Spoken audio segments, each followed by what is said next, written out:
um dos motivos que o Brasil tem uma renda per capita abaixo do que poderia, a gente pega países como Estados Unidos, Austrália, Nova Zelândia, que são países, vamos dizer assim, novas economias, formado por imigrantes, o próprio Canadá, tem uma renda per capita menor do que esses países que seguiram uma rota de desenvolvimento parecida com a nossa. Porque tem países lá do velho mundo que daí teve guerra, que teve muita disputa, alguns se deram muito mal, outros até conseguiram com paz prosperar. O Brasil nunca foi esse país que tinha guerras no território interno. Então, acho que dá para comparar com esse país. E o Brasil peca por 3 motivos.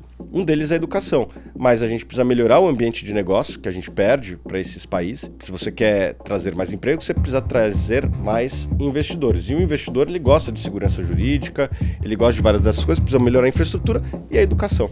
Olá, sejam bem-vindos a mais um Rivotalks. E como vocês estão vendo, estamos de casa nova. A gente veio aqui para os estúdios da Clepme e vocês vão ver a construção dessa nossa nova salinha de bate-papo. E hoje, Gabriel tá com um pouco mais de barba e eu tô aqui com a Cecília Flash pra gente conversar com um dos caras que mais entende de investimento no país. E que teve sempre como objetivo colocar luz num assunto que é tão sombrio no Brasil. Tiago Reis criou a Suno, que é Sol em Esperanto, há 7 anos. E essa empresa, assim como o Sol, quer iluminar e mostrar os caminhos mais promissores aos investidores. Mas é claro que a gente falou de muito mais do que só isso. De educação financeira, de cultura sobre dinheiro e aquelas coisinhas que só o Rivotalks traz para você. Então, bora começar mais esse Rivotalks, que é a nossa versão semanal de conversas com um convidado, com o apoio da Bombril.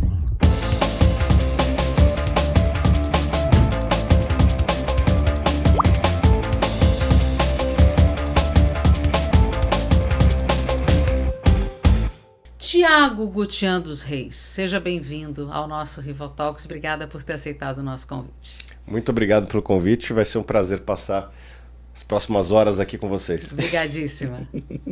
A gente não poderia começar o Rivotalks de hoje de outra forma que não fosse com os temas polêmicos, eu acho, que te acompanham. E não tem tema mais polêmico no seu feed do Twitter, do Twitter, que não seja futebol, Thiago. Futebol? Cara, Você eu gosta vejo de futebol? Bom, vamos falar de futebol. Eu já gostei mais, né? Eu sou como bom São Paulino, só acompanho o time na alta. Então, como nos últimos 15 anos o meu time não tem sido tão bem, não tem tido resultados tão bons, eu tenho acompanhado cada vez menos.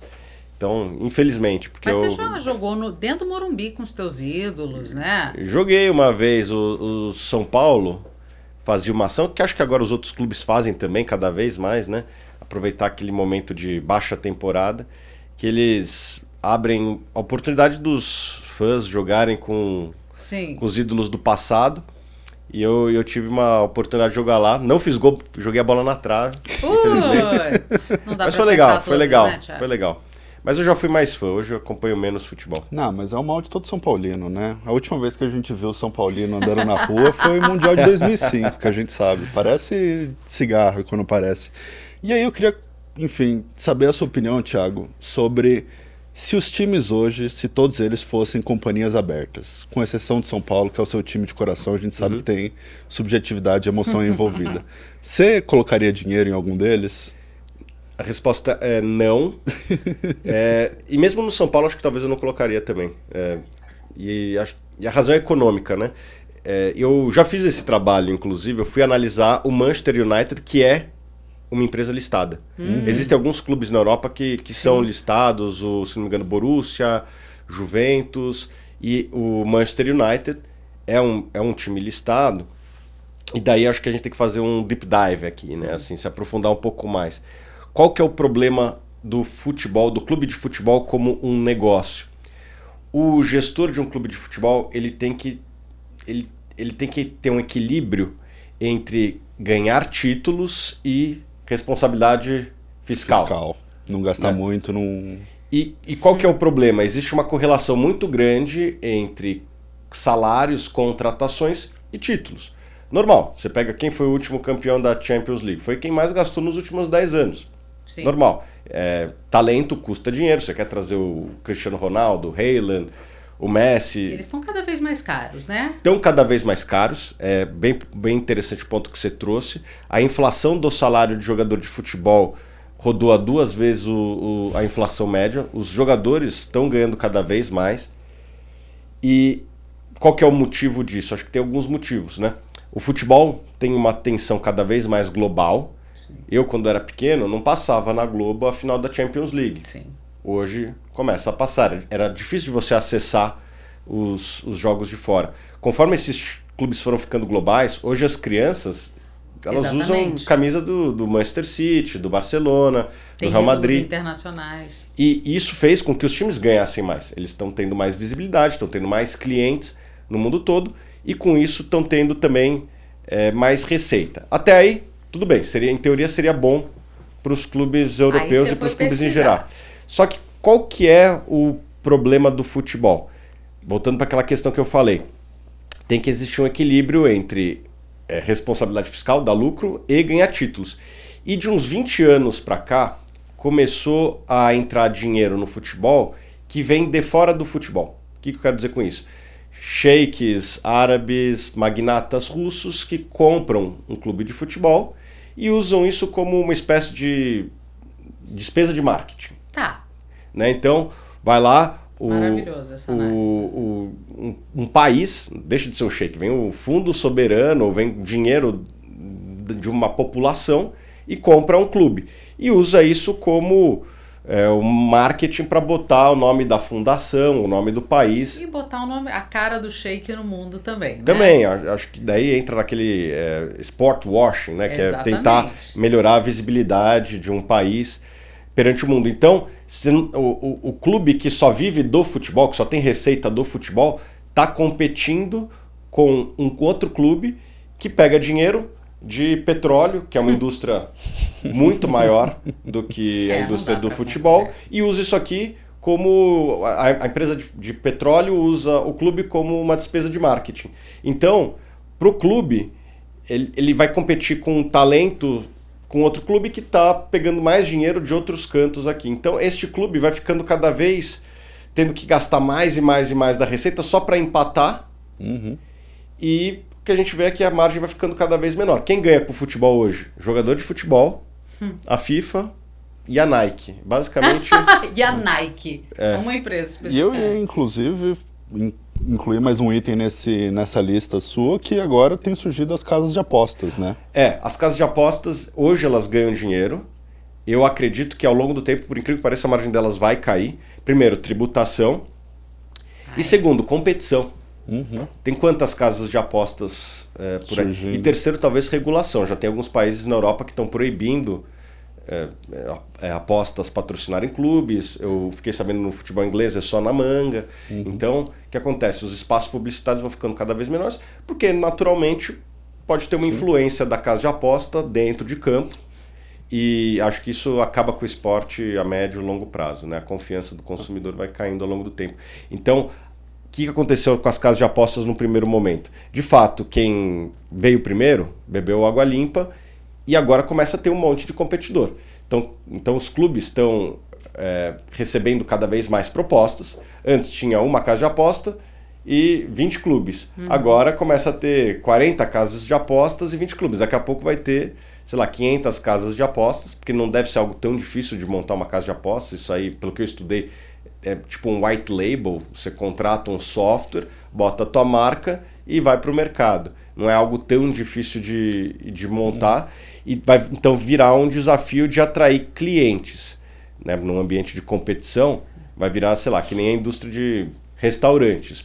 Vai ter um outro que vai se destacar, o McDonald's se destaca, o Starbucks se destaca, sim, mas tem competição. Se destaca e se expande, né? Tem isso. E se você não falou que não colocaria dinheiro nem nos clubes de futebol como empresas abertas, que dirá, imagino, fazer uma fezinha. Faz fezinha? Não, jamais. Jamais, nem loteria, nem nada. Jamais. Com essa história de combater pirâmide financeira, que é o que você ficou famoso. Eu não acho que é uma pirâmide, eu acho que é um vício que não leva a lugar nenhum. E os números são impressionantes. Muito, né? Teve uma pesquisa, se não me engano, da XP que movimenta 120 bilhões de reais. Já está impactando no resultado de empresas, né? Principalmente para as empresas que vendem para os públicos C, D e E, que é onde as casas de apostas têm uma penetração maior. E eu acredito que isso é péssimo para o país, e acho que tem uma discussão diferente do que eu acredito que é péssimo e se deveria ser liberado ou não. Mas eu não acho que é bom a gente botar uma parte significativa da riqueza nacional em caso de aposta. Seria melhor que as pessoas poupassem, sei lá, investissem na infraestrutura do país, esse etc. é um dos resultados. Dentro do setor, já começa, por exemplo, em supermercados, atacarejo, a falar, olha, a gente está começando a ver impacto na nossa receita, as pessoas estão comprando menos produtos para poder de brincar alimentação mais. e limpeza. Não sabemos se Sim. para brincar mais ou se brincou mais, perdeu um pouco a linha e está gastando verdade. menos. É porque é viciante. É uma coisa que dá prazer.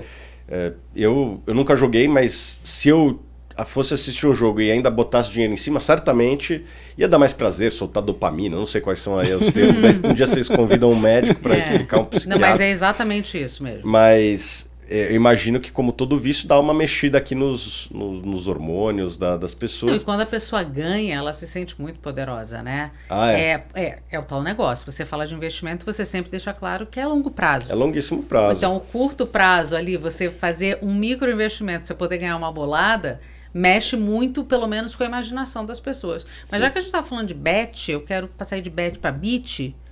Qual é a sua implicância ainda com Bitcoin? Conta pra gente. O pessoal do Bitcoin me adora. É estudar história.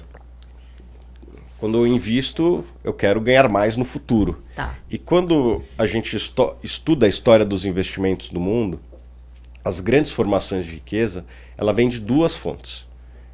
Participação em empresas e imóveis. Pega lá a lista da Forbes, ou pega as pessoas mais ricas que você conhece. Geralmente, essas duas coisas. Ou o cara criou uma empresa, ou comprou uma empresa, ou foi investindo ao longo do tempo. Né? Tem esses três caminhos. Ou o cara funda, ou ele compra, ou ele vai investindo ao longo do tempo. Tá. Né? O Buffett, ele Sim. não foi fundador de empresas, ele foi comprando aos pouquinhos ações da Coca-Cola, da Apple, etc. E tem gente que fundou empresas, né? Elon Musk fundou várias empresas. Sim. O Elon Musk também, inclusive, comprou empresas, comprou agora o Twitter. Então essa é a história da riqueza do mundo. E também imóveis, participação em imóveis, que as pessoas podem também fazer a mesma coisa. Ou herdou, ou foi lá e comprou. Muitas vezes o cara desenvolveu, teve uma visão que essa região vai se desenvolver. Né? A Multiplan, o Atemi fez isso bastante no passado aqui, comprou áreas que hoje se urbanizaram ao redor. Sim. E as famílias que criaram isso são bem ricas. Essa é a história da humanidade. A riqueza ela foi criada nesses dois eixos, participação em empresas e imóveis. Então, para que inventar moda? E quando a gente vai estudar a história das moedas, quem ganha dinheiro é o criador das moedas. Qual que é o desafio de uma moeda? O desafio não é criar uma moeda, pegar um pedaço de papel, botar um símbolo e fazer as pessoas acreditarem que é o grande desafio. Né? Ó, pessoal, criei esse pedaço de papel aqui que está escrito 100, isso aqui dá para trocar por uma bala ou por um carro, etc. Esse é o desafio. E na história do próprio Bitcoin, quem mais ganhou dinheiro até hoje foi o criador, que a gente não sabe quem é, um tal de Satoshi Nakamoto, é um personagem ou é uma pessoa, ninguém sabe. Estava sendo discutido, inclusive, a paternidade da moeda num julgamento na Inglaterra, se ele realmente tinha escrito as cartas um australiano, que não é, de qualquer forma, assim, não é uma pessoa de ascendência que você atribuiria Satoshi Nakamoto a ele. E até onde a gente tem notícia, ele ainda detém um certo estoque relevante dessa moeda e que na marcação a mercado, se a gente pegar o valor do Bitcoin e multiplicar pela quantidade que ele tem, ele seria um cara muito rico, um dos mais ricos do mundo. Esse cara até merece, porque quando se cria uma moeda e faz as pessoas acreditarem nesse valor, geralmente este cara conseguiu criar valor. Existe na história das moedas um cara chamado John Locke, foi quem criou o papel moeda, lá na França, no século XVIII ou XIX, e dizem que ele foi o cara mais rico da história. Por quê? Porque ele conseguiu criar. Eu não criei moedas, não pretendo criar moedas, e, portanto, esse não é um jogo para mim.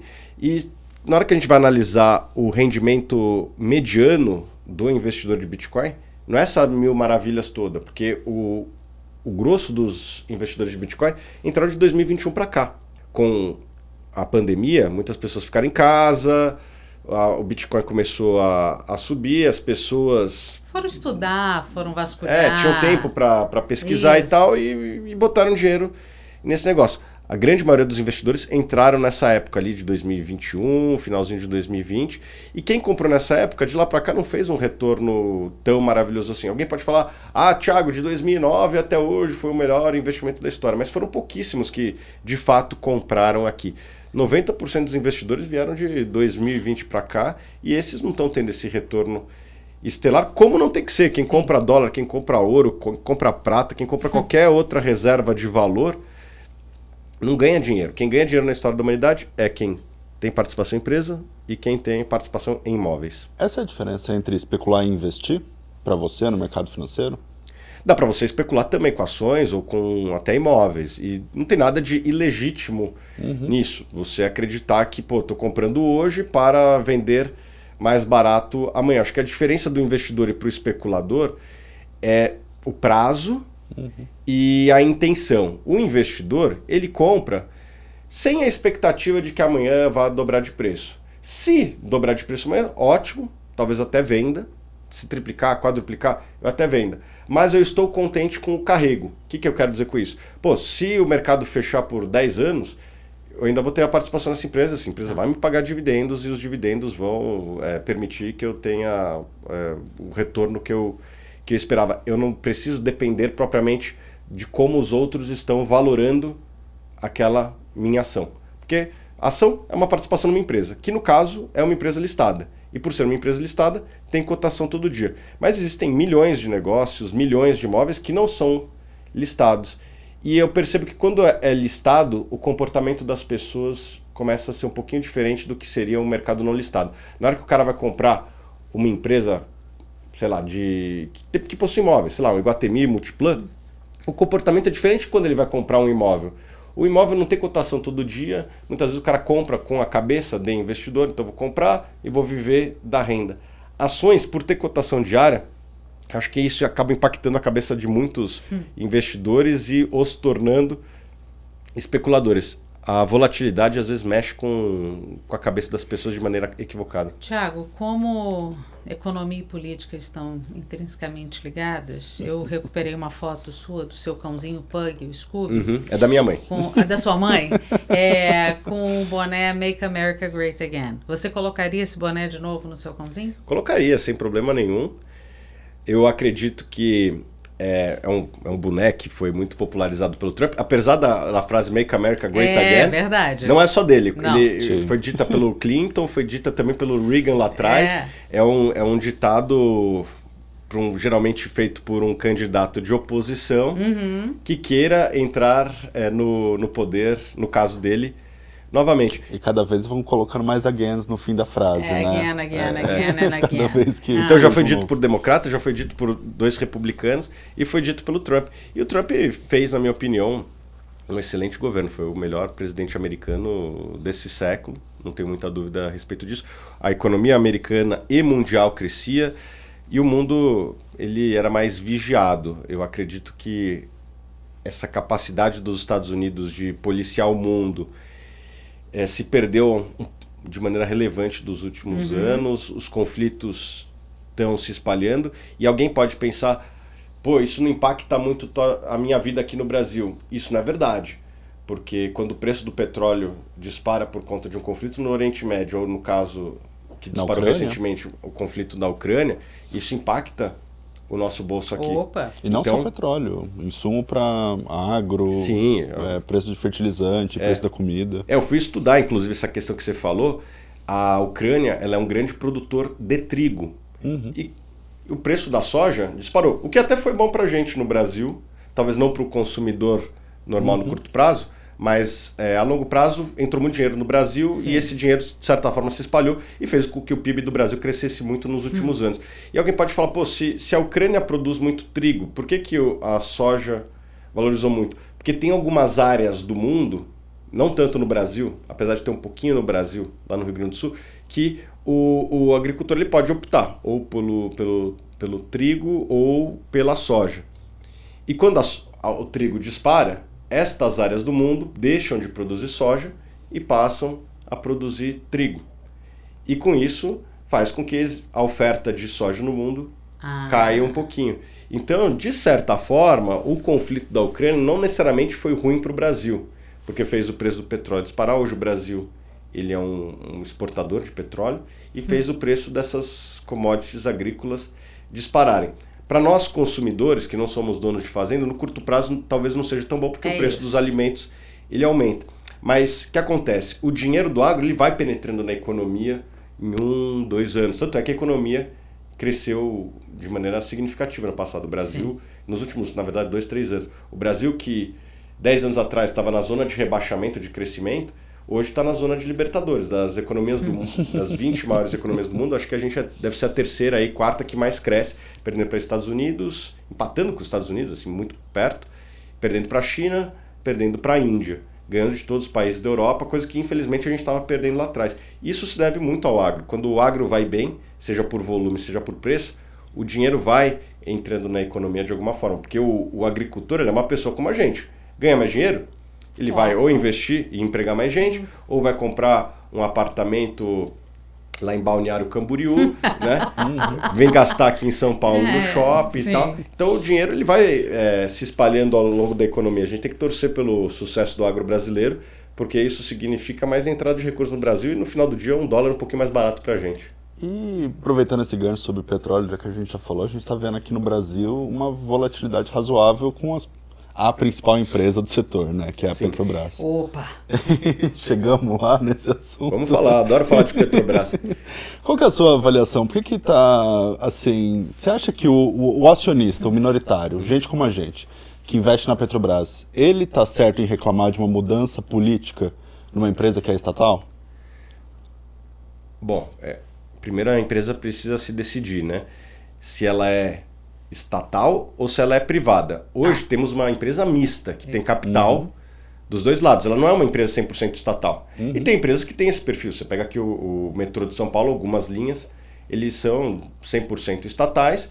E alguém pode argumentar, e eu até concordo, que tem regiões que não é viável economicamente e, portanto... O governo vai lá e subsidia essa área, cobrando talvez uma tarifa média maior do que devesse ser de todo mundo, ou pegando dinheiro de impostos e botando aqui. Mas enfim, isso aqui é uma empresa 100% estatal, e isso aí no final do dia se discute nas urnas. Qual que é o problema de uma empresa de capital misto? Tem que lembrar que lá em 2010 a Petrobras ela convenceu investidores do mundo a querer investir no pré-sal. Ela veio pedir dinheiro para mim, para você, para investidores do mundo todo. Eu estava lá no dia que foi anunciado para o Brasil inteiro que todo o lucro do pré-sal ia para educação e para a saúde. E qual que é o desafio? Para fazer aqueles investimentos pré-sal, ia precisar de dinheiro. Acabou sendo um bom investimento, mas pegou dinheiro de terceiros que tinham uma expectativa de retorno do seu capital. Que pensam com a cabeça de longo prazo. Exatamente. Tanto é que estão colhendo os frutos hoje de investimentos que foram feitos lá em 2010.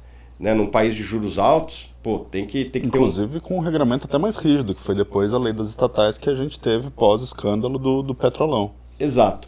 Então, qual que é o problema de politizar a Petrobras? De fazer o uso político da máquina para vender combustível barato, para fazer investimentos não tão inteligentes do ponto de vista de risco-retorno. É porque nós convencemos investidores lá atrás, invista aqui, porque vai ser um bom investimento para você, e daí na hora que está dando dinheiro, você vai lá e fala, não vou vender no preço que a gente combinou lá atrás, vou passar a perna em você. Alguém pode falar, não preciso mais deles.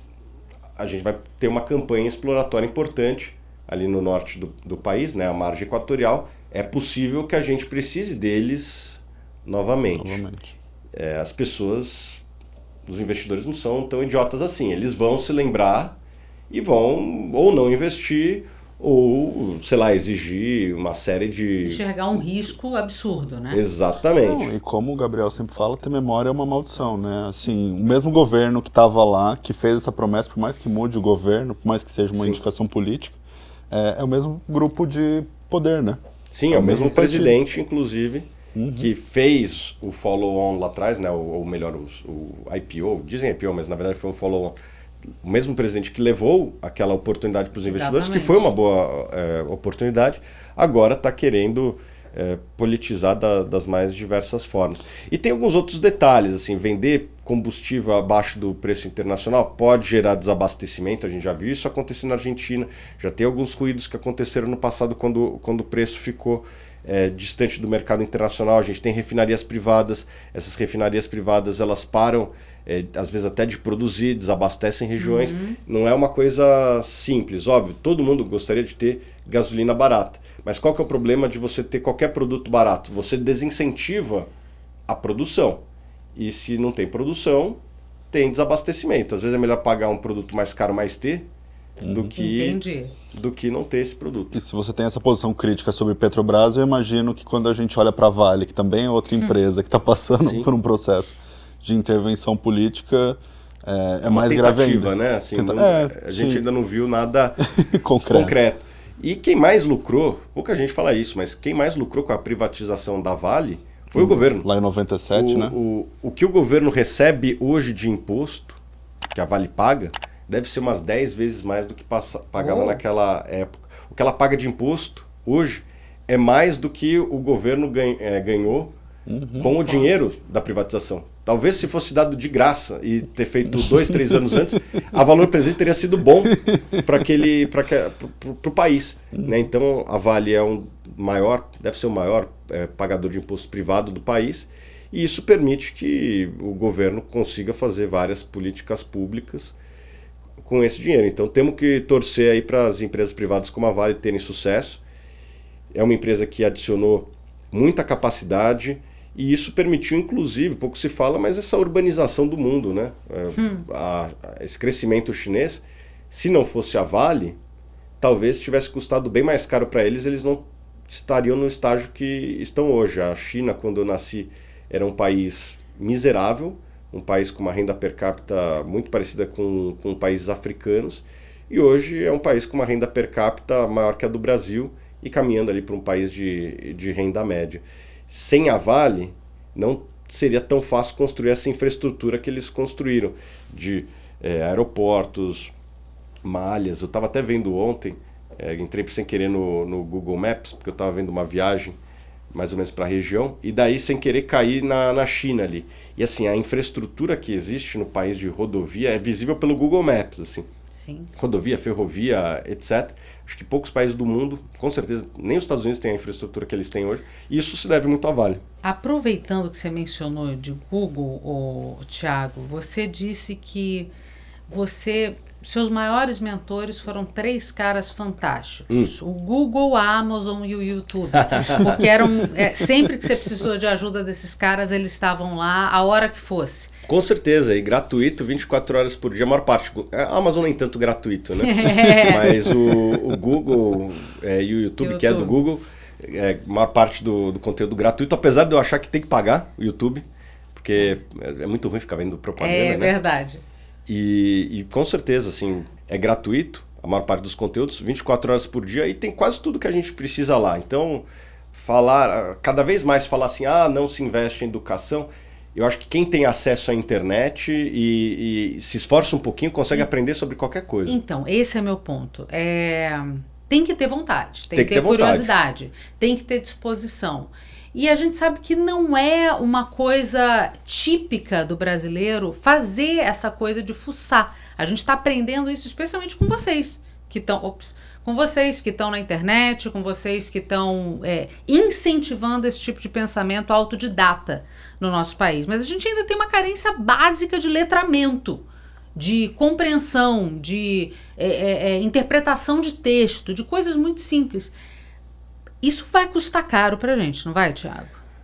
Com certeza, já custa. Já custa, pois já custa, assim. Um dos motivos que o Brasil tem uma renda per capita abaixo do que poderia, a gente pega países como Estados Unidos, Austrália, Nova Zelândia, que são países onde, assim, novas economias, formado por imigrantes, o próprio Canadá, a gente tem uma renda per capita menor do que esses países que seguiram uma rota de desenvolvimento parecida com a nossa. Porque tem países lá do Velho Mundo que daí teve guerra, que teve muita disputa, que alguns se deram muito mal, outros até conseguiram com paz prosperar. O Brasil nunca foi esse país que tinha guerras no território interno. Então, acho que dá para comparar com esse país. E o Brasil peca por 3 motivos. Um deles é a educação. Mas a gente precisa melhorar o ambiente de negócio que a gente perde para esses países. Pô, se você quer trazer mais emprego, você precisa trazer mais investidores. E o investidor, ele gosta de segurança jurídica, ele gosta de várias dessas coisas, precisa melhorar a infraestrutura e a educação. Mas aí o que vem primeiro, ovo ou galinha? O que tem que vir primeiro aí? É a educação para fomentar isso ou isso para fomentar a educação? É uma boa pergunta. Eu acredito que o mais fácil de todos a curto prazo, se tiver vontade política, é melhorar o ambiente de negócios. Isso alguns países seguiram esse caminho, principalmente no leste asiático, né? Singapura. Vamos melhorar o ambiente de negócio e a médio e longo prazo você consegue formar uma nova geração mais bem investir em educação. estruturada. Porque qual que é o problema da educação? Você investe hoje e captura esse valor daqui 10, 15, 20 anos. Então demora para trazer resultados. Isso numa democracia curta, em que os presidentes são julgados numa janela de 4 anos, é até natural que não se invista em algo que só vai trazer resultado para o presidente daqui 20 anos. É triste dizer isso, mas o incentivo é esse. Se eu estivesse no lugar do presidente, talvez eu fizesse essas mesmas coisas. Não vou investir tanto em educação, porque isso aqui é resultado... É triste dizer isso. Só um cara muito...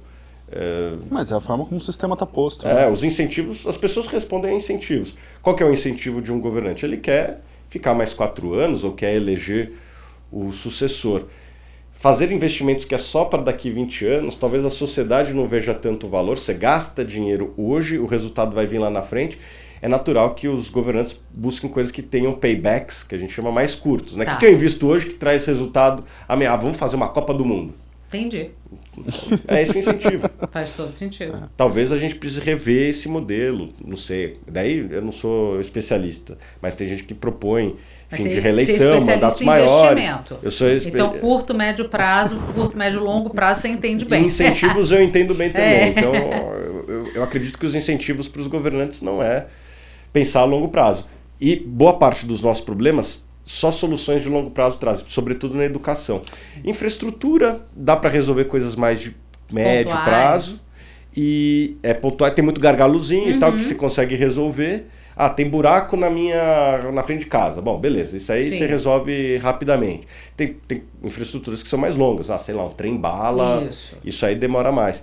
E ambiente de negócio responde muito rápido. A gente viu isso nos últimos anos, acho que o Brasil melhorou algumas coisas, lei das estatais, dependência do Banco Central.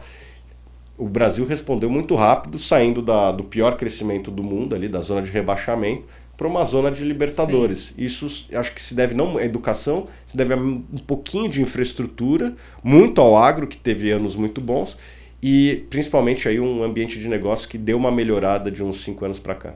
E resolve um dilema aqui entre a gente. A gente tem um quadro no Rivo News que se chama Como Vota Deputado.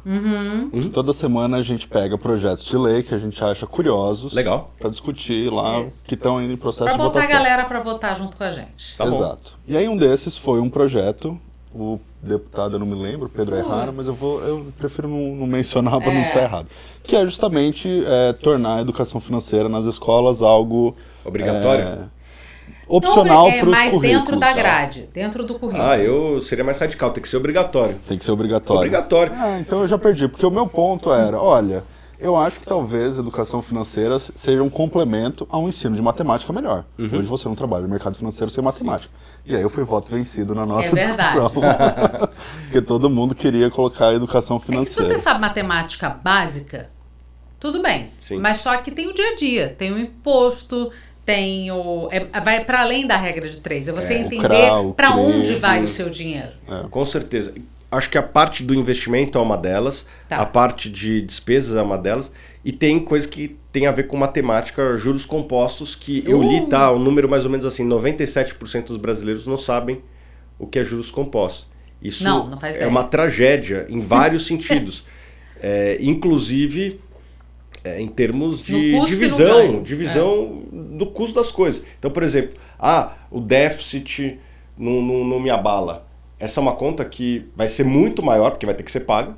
Sim. Né? Se você está gastando mais do que ganha hoje, de alguma forma você vai ter que repor no futuro. E como os juros no Brasil são muito altos, essa conta lá na frente vai ficar algo estratosférico, cada vez maior. Então, pessoal, Então eu acredito que quem sabe o que é juros compostos começa a cobrar mais responsabilidade fiscal, etc. Então acho que muda muito a cabeça da pessoa como um todo na hora que ela entende de finanças e entende o básico ali de Educação financeira. financeira. Não é errado, Cecília. E digo mais, tem muitas matérias que a gente aprendeu lá atrás e que hoje tem pouco valor. Não quero dizer nenhuma, porque daí o pessoal vai ter um outro ali que não vai. Os físicos e os químicos vão ficar chateados, a gente já entendeu. Meu avô era químico, meu avô era professor de química. Olha, ó. Não, eu acho que a química ela tem um valor grande, mas tem outras matérias que têm valores menores. Mas finanças, ou melhor, educação financeira vai ser importante para todo mundo em alguma idade na vida. Né? Quando as pessoas começarem a trabalhar, as pessoas estão vivendo mais, as pessoas, por conta disso, têm que aprender a investir, porque não vão conseguir trabalhar para sempre. Né? Minha avó está com 90 anos. Dona Terezinha? Dona Terezinha, exatamente. Se ela não tivesse tido a educação financeira que, graças a Deus, ela teve, talvez tivesse dificuldades como milhões de brasileiros que chegam na idade mais avançada. E é uma tragédia, né? As pessoas dependerem do INSS nessa idade que as pessoas estão mais fragilizadas. Portanto, eu acredito que deveria ser obrigatório. Sim. Mas tão importante quanto ser obrigatório, ser bom também, porque não adianta também ser obrigatório e ser... Qualquer coisa. Tem muita matéria que é obrigatória e as notas do Brasil estão lá embaixo. Você ainda guarda o autorretrato que a dona Terezinha fez seu? Preciso procurar lá em casa, acho que não. Tão lindo que ela fez. Deixa eu te falar, temos um quadro, que é isso ou aquilo. Tá. Aqui. Você só pode escolher um. Tá bom. Buffett ou Jobs? Por incrível que pareça, Jobs. Estou chocada. Bom, tem que escolher um dos dois. São dois ídolos, mas acho que o impacto na vida de todo mundo do Jobs foi maior. Faz sentido. Tele Santana ou Senna? Pô, agora eu ia falar Tele Santana, mas você falou o Senna, Vai, Tele Santana. E você ainda fuma charuto? De vez em quando. Menos, cada vez menos. Eu ia perguntar Coíba ou Partagás? Partagas. Partagás. Mais leve. O Coíba pra mim eu pesado. Raramente fumo hoje em dia. Ele é mais... Putz, no dia seguinte você fica de ressaca. Decisão própria ou de terceiros? Os dois. Os dois? Os dois, terceiras, né? Terceiras. O Thiago... Terceira, né? Deixar claro. Por favor, Juliana.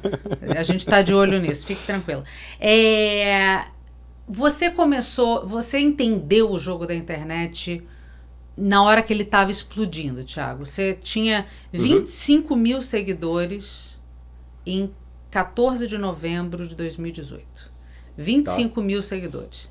E aí você passa a ter 40 mil seguidores em 15 de dezembro, e aí 50 mil seguidores em 27 de dezembro, e aí você faz a primeira jogada vou disponibilizar meus livros gratuitamente quando eu chegar aí. Vocês estudaram, eu lembro disso aí. E você faz essa mesma jogada quando você entende que o YouTube também está crescendo. Você fala, na hora que eu chegar em 50 mil no YouTube, vou disponibilizar os livros. Vou fazer de novo, assim, então, porque faz tempo que eu não faço.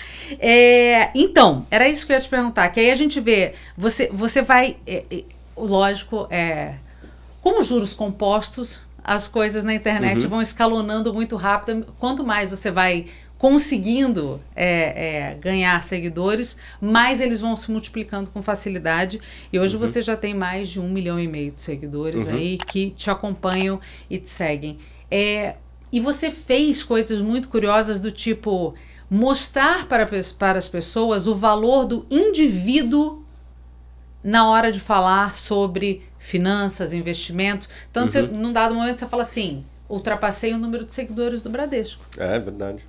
Agora eu sou o maior não cara falando... Bradesco. Não, mas agora você falou, agora eu sou o maior cara, um indivíduo falando sobre esse assunto. Isso, de certa forma, chama atenção, porque o brasileiro gasta muito tempo nessas redes sociais. O brasileiro, eu vi pesquisa que é o segundo país do mundo que mais gasta tempo por dia em redes sociais. E as empresas têm que ter algum posicionamento lá. Me surpreende que grandes empresas como essas não levaram tão a sério. E eu diria que quase todo mundo que não levou muito a sério está perdendo participação de mercado, porque tem menos oportunidade de falar do seu produto ou serviço. O indivíduo assim. está valendo mais do que a marca, na Tem verdade. também. Se você pegar as 10 pessoas mais seguidas de qualquer rede social, do YouTube, do Instagram, geralmente são pessoas. São pessoas. Ou marcas ligadas a pessoas, no caso do YouTube, né? Sim. Tem aquele... tem vários caras ali que tem o canal que leva o nome, mas é geralmente uma pessoa. E no Instagram é Cristiano Ronaldo, Justin Bieber, Exatamente. Neymar, Messi.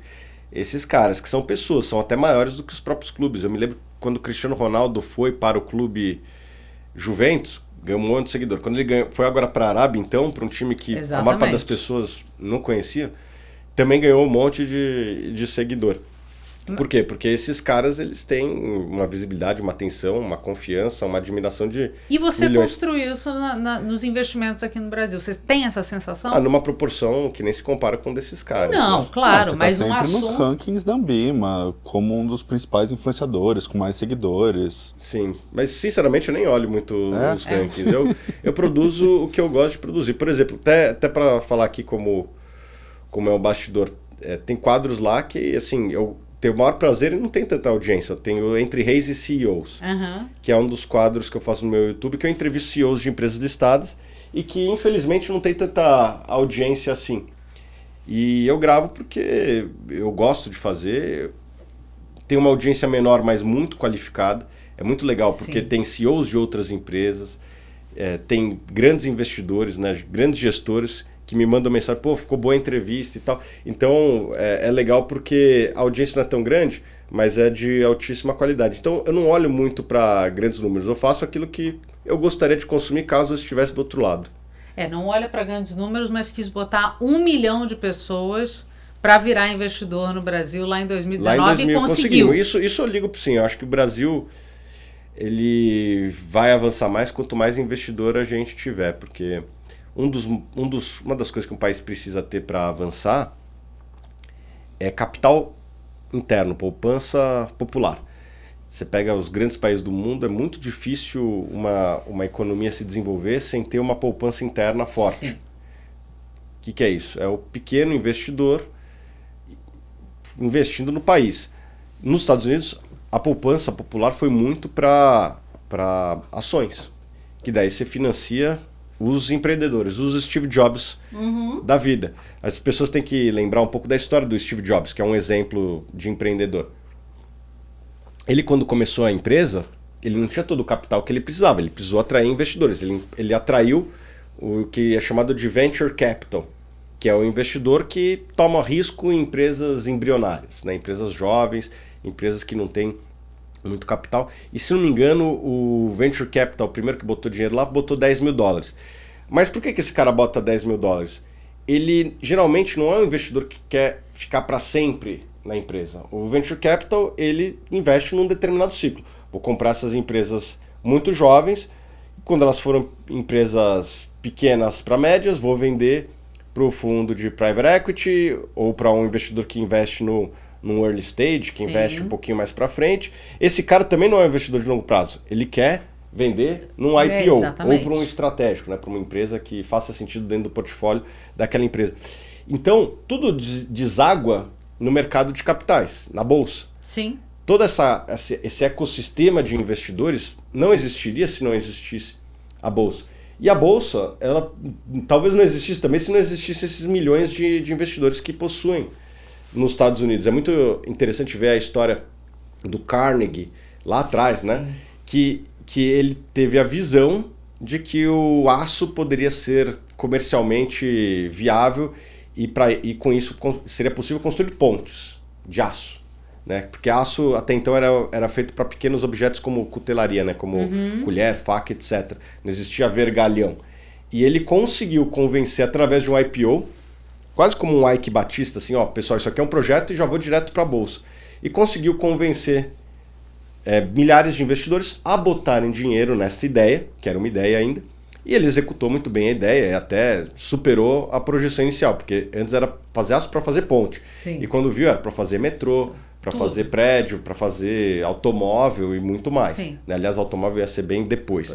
Então, esse é o mercado de capitais financiando a inovação, que acaba não sendo só uma inovação nos Estados Unidos, mas uma inovação mundial. Se a gente está hoje num lugar assim, é porque tem aço, que alguém teve a ideia lá atrás de fazer e ele não tinha dinheiro. E hoje a maior parte das inovações do mundo, ela vem dos Estados Unidos muito por conta do capital que os investidores investem lá e por conta disso essas empresas conseguem investir mais em pesquisa e desenvolvimento e tem toda essa jornada do pequeno empresário até a bolsa, coisa que é raro no resto do mundo. Então eu acredito que a humanidade seria muito mais próspera, teríamos muito mais inovação, porque afinal foi a inovação que nos tirou da caverna e nos trouxe até hoje, né? Se a gente pudesse resumir uma palavra, é inovação. Só que inovação precisa de dinheiro.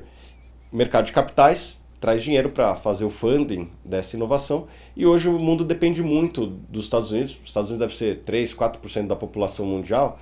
Seria muito bom se a gente tivesse o que eles têm de ecossistema financeiro lá no resto do mundo. A gente teria inovação não só vindo de 4%, mas vindo de 100%. Acho que esse seria um sonho para todos nós. Uhum. Esse é um dos fatores para o Brasil, por exemplo, porque lá nos Estados Unidos a gente tem várias bolsas. Aqui no Brasil a gente chegou a ter Bolsa do Café, Bolsa de Santos, Bolsa do Rio de Janeiro, que foram fechando por problemas, falta de problemas regulatórios. O que você acha de abrir mais uma Bolsa de Valores aqui? Melhoraria esse ecossistema? Acho que competição é bom em todos os sistemas, em todos os segmentos. A competição ela é positiva. A competição força os preços para baixo, força a criatividade, a inovação, etc. Então seria bem-vindo. Eu não acredito que é o grande problema do Brasil. E já estão existindo algumas iniciativas, deve ter umas 10 iniciativas de empresas, algumas financiadas até por fundos soberanos de fora, ou seja, dinheiro pesado, que devem se iniciar. Se vão ter sucesso ou não, isso o poderia tempo vai dizer. Ser um fator para democratizar o acesso a investimento? Aumentar o número de investidores na Bolsa? Eu acredito que sim, mas não é o principal. Não acho que dos problemas do Brasil, este é o principal. O que precisaríamos é ter mais poupança, né? O brasileiro poupar mais, e quem poupa, ter estímulos a correr mais risco. Quando a gente tem uns juros altos, e os juros são altos basicamente porque o governo gasta muito, não tem muito estímulo a correr risco. A gente viu, quando os juros caiu para baixo, lá para 2, o número de investidores cresceu naquele período de 2018, da queda da taxa de juros ali, do patamar de 14, tá certo? Um pouquinho até para trás, 2015, de 14 para 2, que bateu lá em 2020, o número de investidores passou de 500 mil para 5 milhões. O grande estímulo para o poupador investir na Bolsa é a queda da taxa de juros. Então precisamos fazer uma série de iniciativas, principalmente maior responsabilidade fiscal, para que os juros caiam. E tem também a questão cultural de não poupar. Alguém pode falar, mas Thiago, o brasileiro ganha pouco, eu concordo, mas outros países do mundo que têm renda per capita parecida conseguem poupar. A China cresceu poupando, mesmo quando ganhava menos que o brasileiro. A gente tem que reconhecer que a poupança não está no nosso DNA, inclusive de quem ganha bastante. Tem várias histórias de ex-jogador de futebol que jogou em clubes grandes, jogou na seleção e que tem dificuldade financeira hoje. O cara que ganhou no BBB, ganhou na Mega Sena. É normal esse tipo de história, né? Do cara que ganhou dinheiro, mas não tinha educação financeira e gastou tudo aquilo que ganhou. Então, temos um problema anterior para ser resolvido, que é essa questão da educação financeira no Brasil. Mais uma bolsa poderia ser algo que ajuda? Sim, mas não é algo que seria game changer, que teria uma grande transformação. Eu não acho que o número de investidores vai multiplicar por 10 com uma nova bolsa. E você acha, por exemplo, nesse sentido, que o conhecimento de produtos também interfere? Por exemplo, a gente teve vários produtos novos que surgiram, a gente falou já das criptomoedas, a gente fala, enfim, de até golpes às vezes, né, pirâmides, mas a gente também tem produtos sólidos, né? Sim. A gente tem cartas de recebíveis, os CRAs, os CRIs, os FIAGROS, né? Sim. Você acha que falta acesso de informação sobre essas possibilidades de investimento? Cada dia menos. Isso é um gargalo. A informação é cada dia um gargalo menor. Eu me lembro quando eu comecei a investir, não existia YouTube. A Amazon, não sei se entregava no Brasil, mas pelo menos eu não tinha esse costume de comprar. O acesso... como? Era PDF, era livro? Era na o que a gente encontrasse na internet e tivesse na livraria, perto do colégio lá, que era a Livraria Cultura. Era o que tinha. Hoje tem muito mais variedade. Eu brinco que naquela época a gente vivia num deserto de informação. Hoje a gente vive numa inundação de informação. Os dois são problemas. São problemas de natureza diferente. No deserto, cara, você não tem nada. É difícil de encontrar alguma coisa. Numa inundação, você tem muita informação. O desafio é filtrar o que é bom, o que não é. Então, são problemas que mudaram ao longo do tempo, né? Eu hoje tenho um desafio de filtrar informação, porque é muita coisa que a gente recebe ao longo do dia, né? É jornal. Eu, recebo 5 jornais por dia lá. Tem jornal que eu leio na diagonal mesmo, porque não dá tempo. Os research nossos, de terceiros, também. Muita coisa que eu leio na diagonal, porque hoje o gargalo é tempo, não é mais conteúdo, que era o problema. E é por isso que a gente oferece um resumo semanal de notícias toda sexta-feira, 12h30, chamado Vivo News. Em 3 horas você se informa sobre muita coisa. Mas isso é muito importante mesmo. É importante mesmo resumir e daí a pessoa se aprofunda naquele tema. Vocês provavelmente vão falar. Gostar. Provavelmente vocês vão falar da guerra do Iraque, do Irã. E para algumas pessoas isso vai ter algum valor. Exatamente. Para outras isso não é tão relevante. Então, eu acho que é muito importante resumir e depois se aprofundar naqueles temas que você se interessa. E o resumo, com certeza, ajuda a todos. Eu acredito que falta, na verdade, curiosidade das pessoas. As pessoas têm que ir atrás. Se for atrás, vai conseguir informação. E daí, curiosidade não se ensina, né? A pessoa tem que ter dentro de si. Tem uma frase muito boa que você separou, 2, na verdade, 2 pontos. Uma, você fala assim, não é sobre quanto se ganha, mas quanto se deixa de gastar. Eu acho isso muito bom, porque mostra que aqui no Brasil, o que você falou, o brasileiro pode ganhar pouco e não ter chance de poupar, mas também quando tem para gastar, gasta, que é uma maravilha. Sim. E uma frase do Thornton Munger, que você botou, que eu achei sensacional, que é: o hábito de economizar é em si mesmo um ato de educação. Com certeza. Porque ele envolve virtude, abnegação, senso de ordem, premeditação. E a gente estava falando aqui sobre os produtos e se educar financeiramente. E aí você volta e meia mencionava que, assim, 2 notinhas de R$2 na mão lá atrás, você falando, com isso aqui você já consegue investir inicialmente num fundo imobiliário. É possível, com R$4, começar alguma coisa. E hoje em dia a gente já tem evolução disso. Tem um monte de gente ensinando isso. Tem um monte de gente falando isso. Hoje, se você fosse ensinar por onde começar, seria por um fundo imobiliário? Seria o quê? Eu acredito que o fundo imobiliário ele é muito educativo. Por quê? E dialoga muito com a cultura do brasileiro, que é um pouco diferente do americano. O brasileiro, ele gosta do dividendo mensal. Tá. O americano, ele olha o total return. Ele investe numa startup esperando que vá vender por 10 vezes o preço daqui a tanto tempo.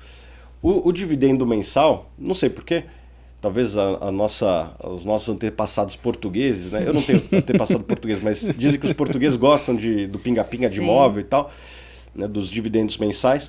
E a liquidez, né, também. A capacidade de tirar o dinheiro fácil também. Sim. Minha mãe não entende nada de finanças, zero. Ela se tornou uma investidora recentemente. Jura? Depois de tanto tempo? Exatamente.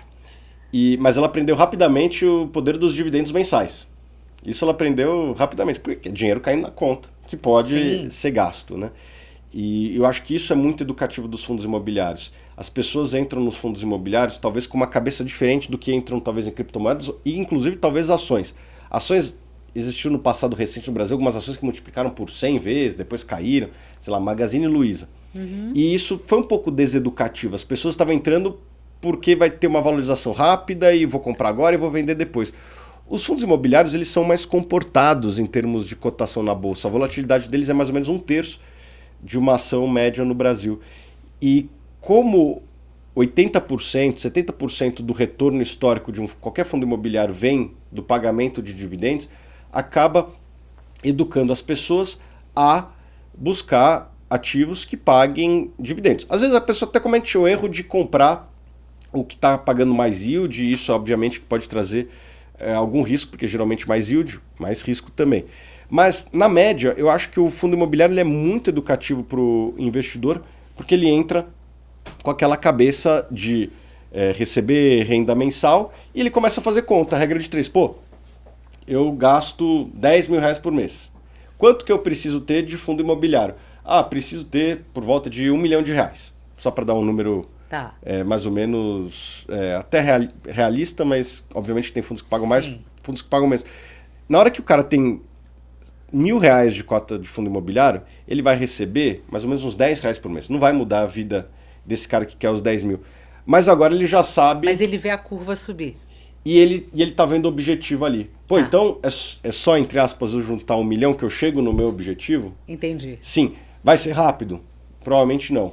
Mas se tiver disciplina, se fizer bons investimentos e ficar por um tempo longo, eu acho que todo brasileiro tem condição de alcançar seus objetivos financeiros através de investimentos. E é um setor que cresceu bastante, né? Inclusive o IFIX, o índice do setor, ele bateu recorde agora nesse mês. Bateu máxima. O número de investidores, quando a gente começou, era por volta de 80 mil investidores, hoje é 2,5 milhões. E eu acredito que em algum momento tem chance de passar o número de investidores em ação, porque o fundo imobiliário, ou aquilo que paga dividendo mensal, que não são só eles, vão falar de Fiagro, vão falar também de fundos de infraestrutura, dialogo muito com o brasileiro. E eu acho também que o investidor de fundo imobiliário faz, na média, menos besteira do que o investimento de ação. Tem menos espaço para o cara fazer muita besteira. Brincar de fazer aposta, né? Ele não entra com essa cabeça de apostador, sabe? Você ainda concorda com a máxima de que... É uma máxima provocativa, mas que você diz que até que tem um sentido em um momento de que a bolsa é a casa de aposta do Playboy? Eu acho que muitas pessoas entram com essa cabeça de aposta e não é só Playboy. Hoje em dia tá aberto para todo mundo. É cima a baixo para todo mundo. Assim, e não é só no Brasil. Acabou de ser um filme muito bom chamado Dumb Money, que conta a história daquela movimentação de investidores no Reddit para comprar ações da GameStop. Uma bolha quase, né? Uma bolha, com certeza, de lá para cá, as ações da GameStop caíram de maneira relevante, mas eram vários pequenos investidores, e o filme mostra isso, é o cara que bota $2 mil, é a menina da faculdade que está devendo, mas tem $1.000 na conta e dá o all-in dela ali na bolsa. Então, tem muita gente que entra com essa cabeça. E juntos eles conseguem ter mais peso do que muita corretora lá nos Estados Unidos, né? Inclusive, Acho que isso aí se dispersou e não acontece mais. Acho que a pandemia deixou o pessoal em casa, com uma mesadinha do governo, sem nada para fazer. E daí virou essa mesa de aposta. Não temos nada para fazer, vamos pro Reddit e comprar GameStop.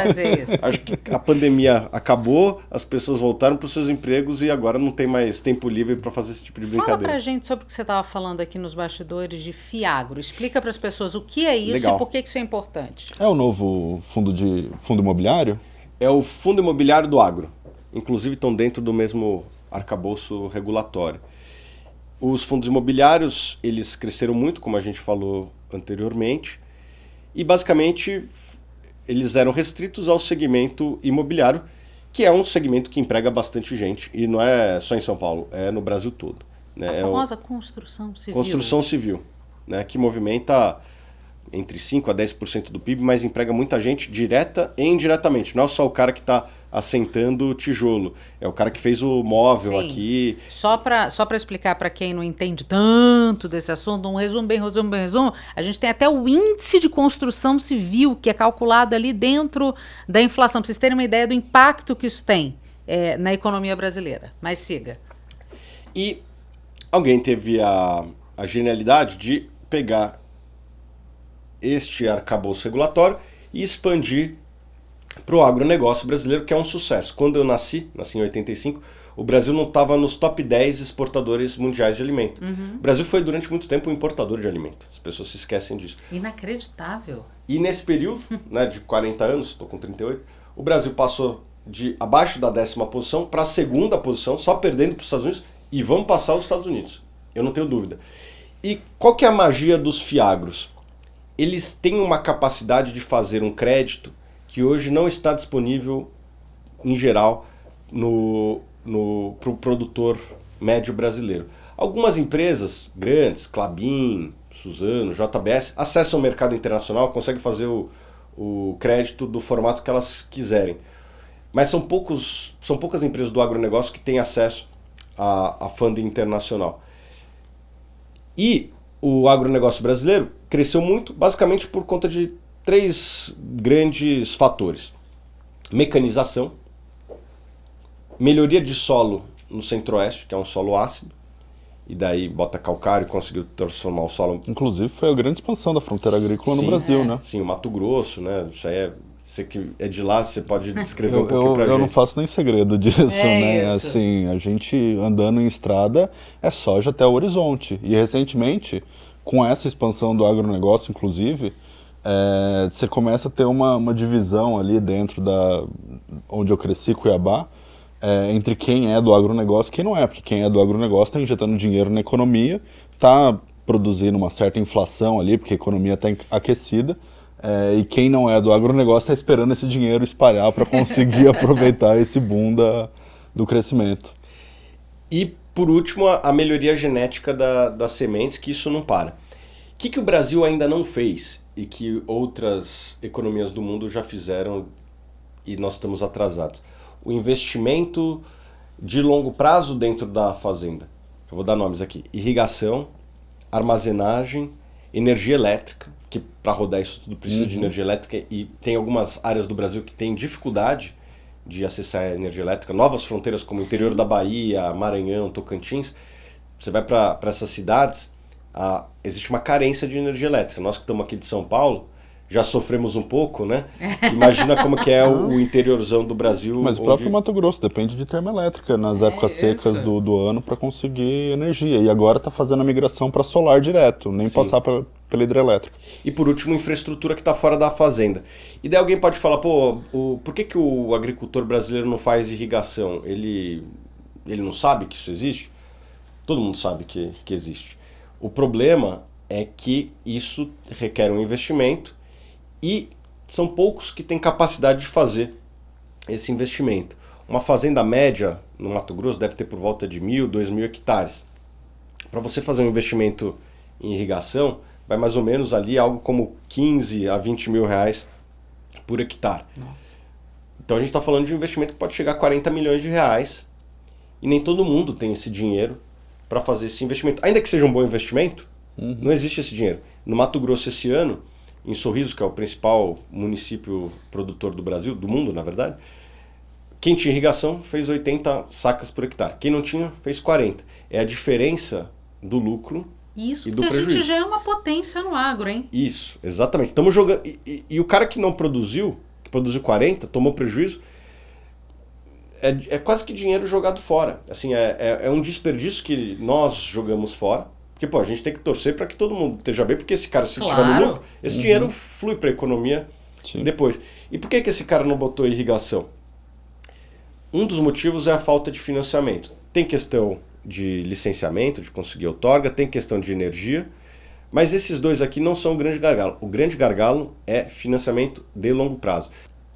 A maior parte do financiamento para o agronegócio, que dá mais ou menos R$1 trilhão por ano, é de curto prazo. Isso quando a gente soma Plano Safra, as alternativas de mercado e mais o barter, que é a troca de insumo com colheita depois. Isso é muito comum no Brasil. Somar tudo isso dá mais ou menos R$1 trilhão. A gente ainda faz permuta aqui. Faz permuta, o maior país do agro. Inacreditável. Cerca de 1/3 Como é que é escambo?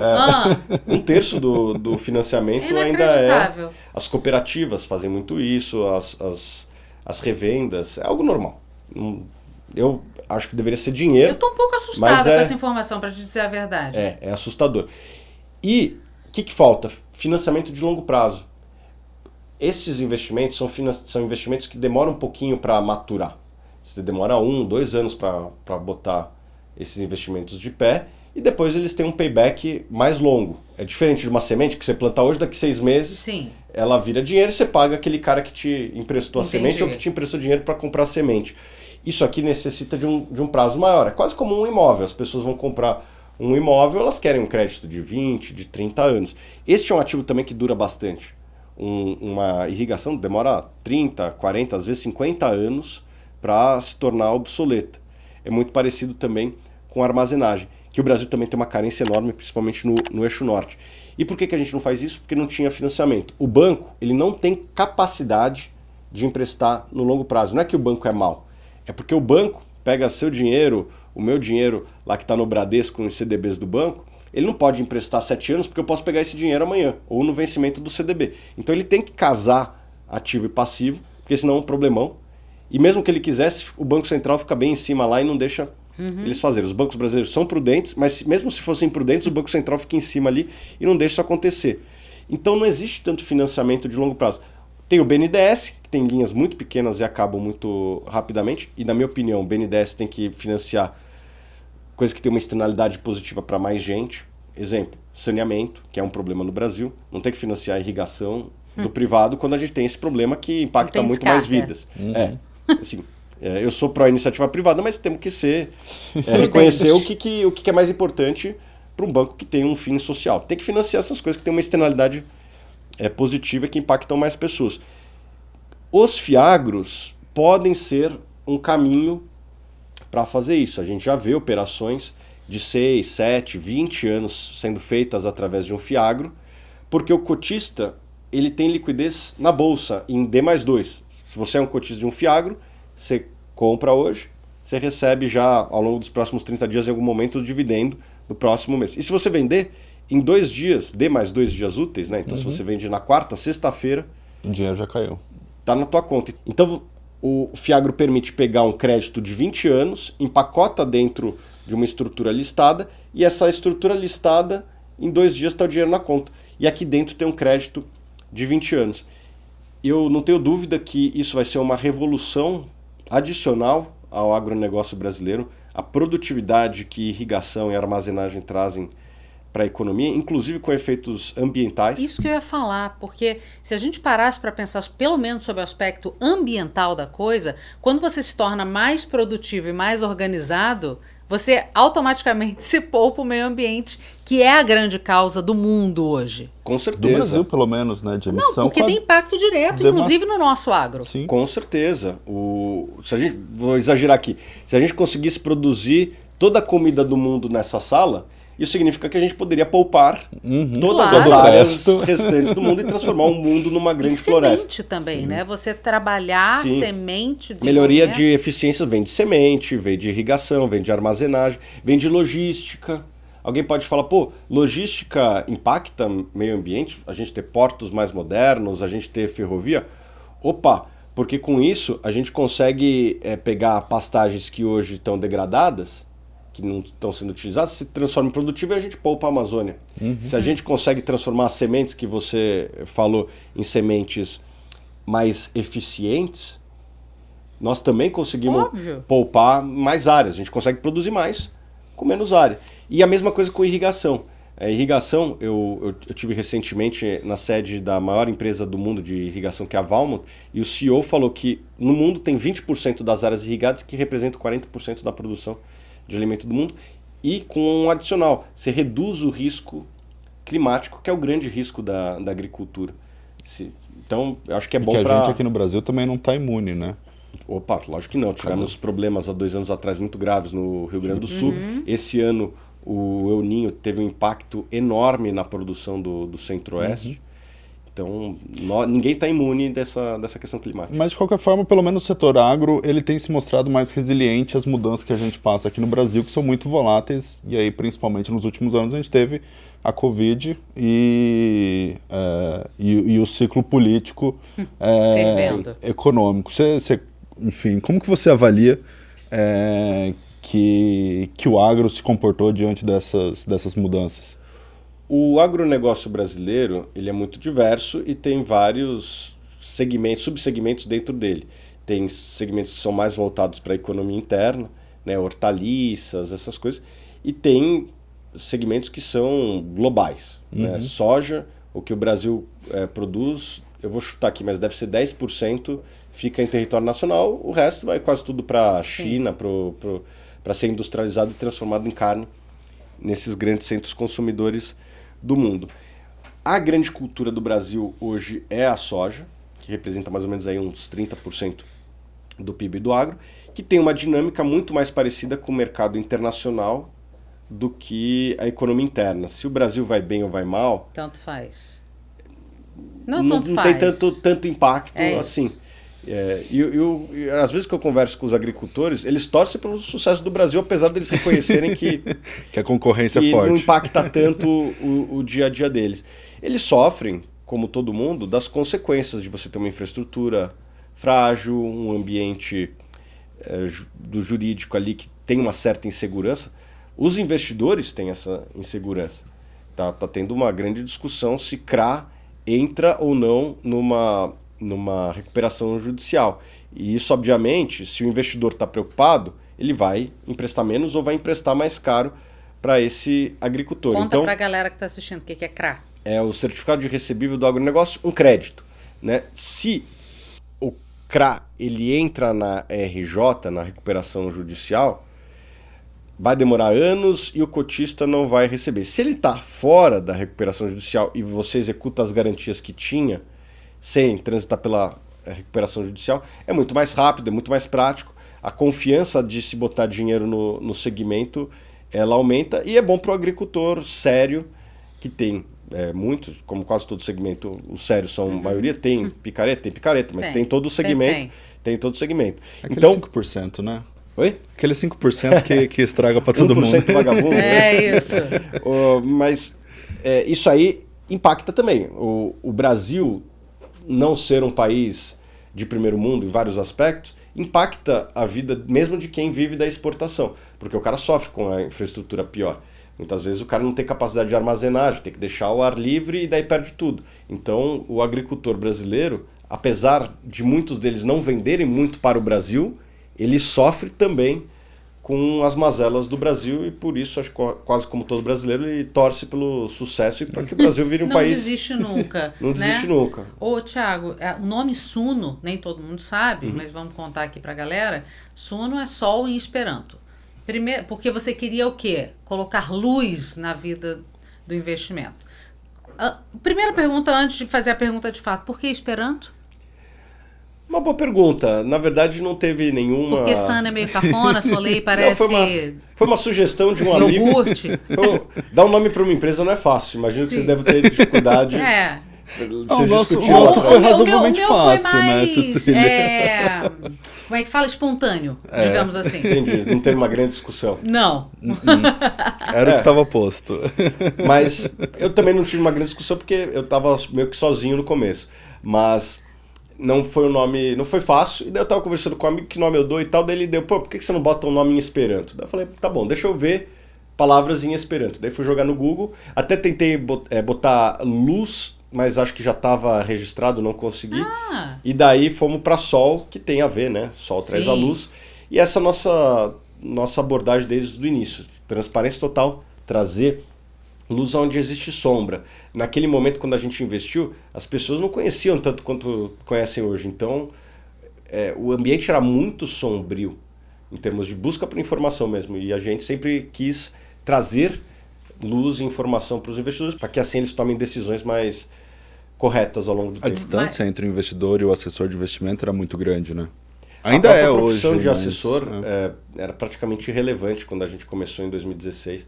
Os bancos ainda controlam boa parte dos recursos do Brasil, mas naquela época, investimento era fundo de banco, ponto, acabou. Hoje as pessoas começam a questionar. Não que bancos não tenham fundos bons.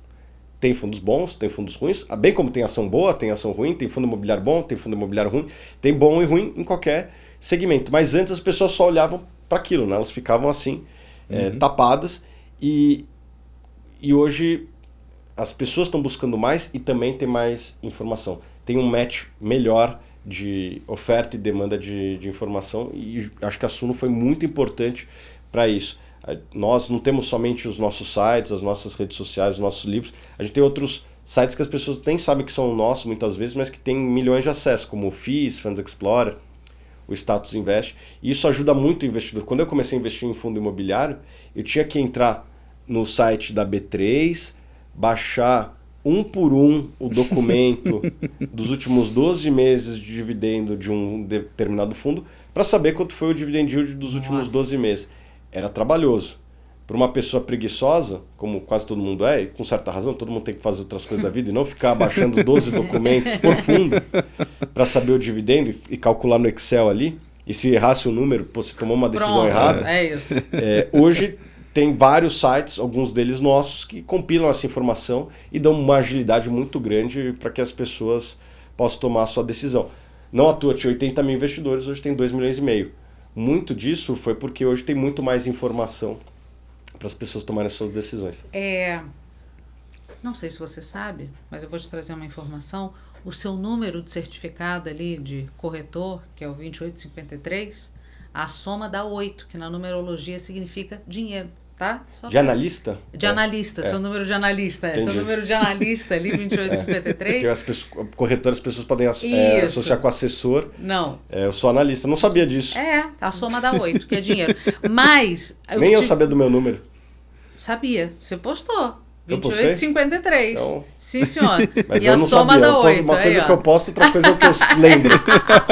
Então a gente vai lá resgatar especialmente para vocês. Mas por que eu te perguntei do sol, do suno, do sol em Esperanto?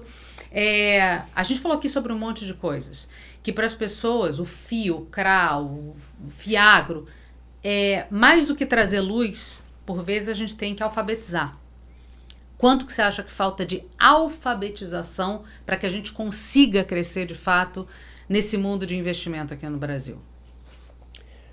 Falta muito. O Brasil tem pouquíssimos investidores ainda, mesmo com todo esse crescimento que teve nos últimos 10 anos, né, que passou de 500 mil investidores para 5 milhões, o fundo imobiliário passou de 80 mil para 2,5 milhões, ainda é muito pouco em termos percentuais totais. O americano médio, metade deles investe na bolsa, tem uma carteira de ação e eles já estão até numa segunda, terceira derivada. Quando nasce o neto de um avô, ele já cria uma conta numa corretora e vai botando $100 por mês ali. Esse dinheiro vai ser usado lá na frente para pagar a faculdade, para iniciar um negócio, talvez comprar um imóvel. As pessoas já começam com uma vida um pouco melhor lá na frente, porque tem essa cultura de poupança, de investimento. O Brasil hoje tem mais ou menos aí 2% dos brasileiros que investem contra 50% dos Estados Unidos. Mas mesmo quando nós comparamos com os países emergentes, China, Rússia, Colômbia, que são países com mais ou menos a mesma renda per capita que o Brasil tem, a gente é 1/3 ou metade desses países. Quem precisa alfabetizar, então? Eu acho que tem vários aspectos. Tem um lance educacional, de passar essa mensagem nas escolas. Tem uma questão cultural também, não dá para depender somente do colégio. Eu acho que isso aí vale para tudo na vida. Quem tem filho, não dá para só terceirizar a educação para a escola e se o filho não se comporta, botar a culpa no professor. Claro. Tem que estar a educação em casa também. Então, eu acredito que todo investidor deveria também educar o próprio filho. A gente já vê isso acontecendo. É uma dúvida recorrente, cada vez mais recorrente, que eu acho ótimo. Dá para criar conta para meu filho? Pô, isso aí vai ajudando ao longo do tempo a educar a criança desde cedo. Eu felizmente tive isso em casa, mas nem todo mundo teve. E talvez campanhas mais massivas, talvez com verba de empresas que vivam do segmento. Eu acho que nós do segmento tínhamos que nos organizar e criar uma espécie do sindicato aqui das empresas e investir em campanhas publicitárias educativas e explicando a importância, como investir.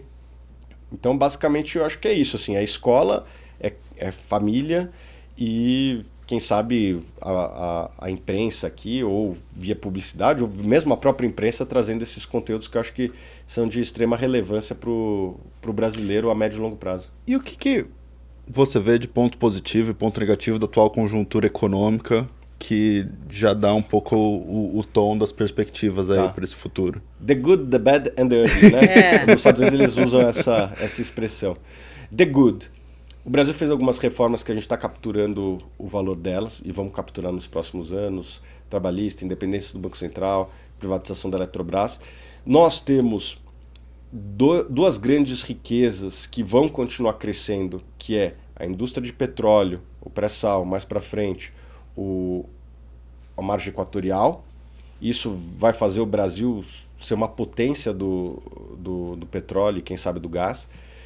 Isso é mais divisa para nós brasileiros. O Brasil era importador de petróleo quando a gente nasceu e hoje já é um membro da OPEP, né?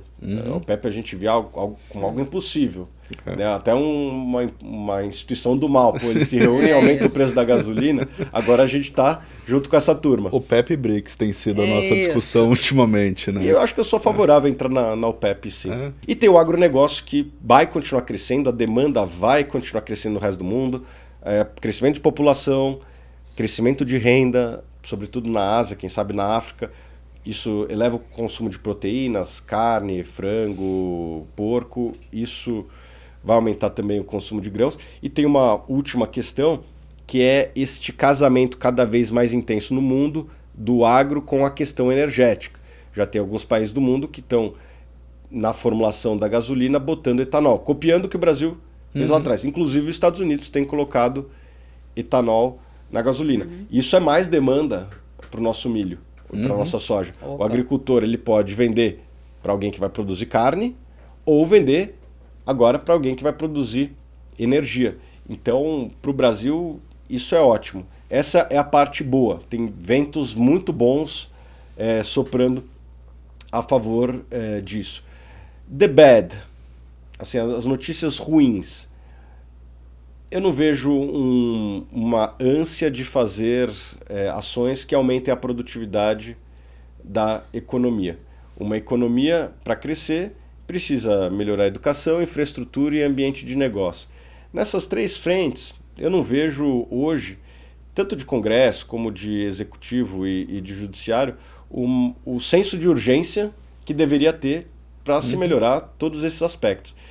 E o horrível é a situação fiscal do Brasil que precisa ser endereçada. Só aumentar imposto não vai ser suficiente. Vai ter que olhar para os custos e para as despesas e para os investimentos em algum momento e escolher.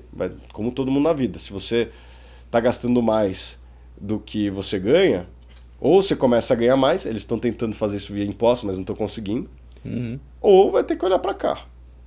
Gastar menos. E talvez o pior de tudo seja empurrar com a barriga. Não, isso aí é problema dos nossos filhos. Que já porque a gente tem um talento semana. Imenso para fazer. Já adiamos de novo. Déficit zero, que era para ser ano passado, passou para esse ano e agora já vai ficar para o seguinte. E isso é muito ruim. Por sorte, eu acho que o agronegócio e o petróleo vão crescer bastante, vão trazer bastante divisas aí ao longo dos próximos anos. Talvez não no curto prazo, então vai ser insuficiente para cobrir esse déficit desse ano. Mas se as coisas ficarem como estão, se os gastos ficarem, entre aspas, congelados, o crescimento dessas duas áreas vão trazer divisas para o Brasil que em algum momento, talvez em 5 anos, as contas se equilibrem. Mas é muito ruim você ficar dependendo do preço da soja ou preço do petróleo para equilibrar suas contas. O ideal seria que nós tivéssemos responsabilidade e que não ficássemos dependendo de ganhar na Mega Sena do preço do petróleo. Né? Mas aí a gente começa a rezar mesmo, que vai ser um pouquinho mais difícil. Tiago, te agradeço demais pela participação aqui conosco, viu? Muito obrigado, prazer enorme, espero voltar mais vezes. E parabéns para vocês, vocês fizeram um excelente trabalho de pesquisa, acho que ninguém nunca fez um trabalho tão profundo, desceram ali nas profundezas das redes sociais. Particular. É o nosso jeitinho. Obrigada, Tiago. E claro, Rivo News. Sexta-feira. 12:30, a gente espera vocês para vocês se atualizarem das notícias e saberem cuidar, inclusive, melhor do seu dinheiro, como a gente falou aqui. Até lá!